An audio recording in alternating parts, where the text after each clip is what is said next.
Hey, this is Terry from Normal Gadgets. If you use an older phone, there's a good chance it won't work anymore starting this January. Older tech isn't always a bad thing, as some of the most robust gadgets from several years ago aren't plagued with modern day issues, but eventually a time will come when those gadgets aren't suitable for the modern functions or features that you expect. If you still have a mobile phone that exclusively connects to a 2G network, it probably doesn't work anymore, right? Well, that scenario is now creeping up on users who have an old mobile phones that use the 3G technology. See, the 3G technology is now almost 20 years old, and companies are looking to phase it out in favor of better, faster connections. Older technology is being phased out, with the latest 5G technology becoming more readily available across the country.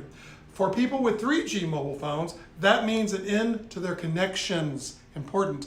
AT&T, Verizon, and T-Mobile have detailed their plans to shut down the ailing 3G network next year. The move will free up resources for the current 5G and LTE technology. Simply put, you might want to upgrade your device to something that supports 5G soon. Otherwise, you won't be able to make or receive call or text messages. And the only way to connect to the internet at that point will be through Wi-Fi. Well, here's why each mobile company will phase out their 3G. AT&T will complete the 3G shutdown supposedly in February of 22. Verizon is aiming to have its 3G network down by December of 22. T-Mobile will end Sprint's 3G CDMA network by January 22 and Sprint's LTE network by June 30th, 22. T-Mobile 3G networks will be retired by July 1st, 22. The FCC cautioned that you might still be affected even if your mobile operator isn't listed.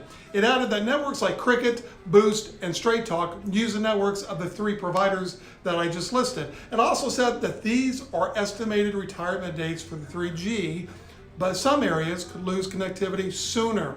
The best option would be to upgrade your device to something compatible with the current 5G network. Your service provider should have plans in place to accommodate the switchover. When shopping for a new device, most phones released within the last year would be 5G compatible. We hope that these tips can help you. Thank you, Kim Commando. Hey, we got your back here at the brand new Normal Gadgets. If we can assist you in any way, stop by our new store at 802 South El Dorado in Bloomington, or you can give us a call. Our phone number is 309-807-3333. Thanks.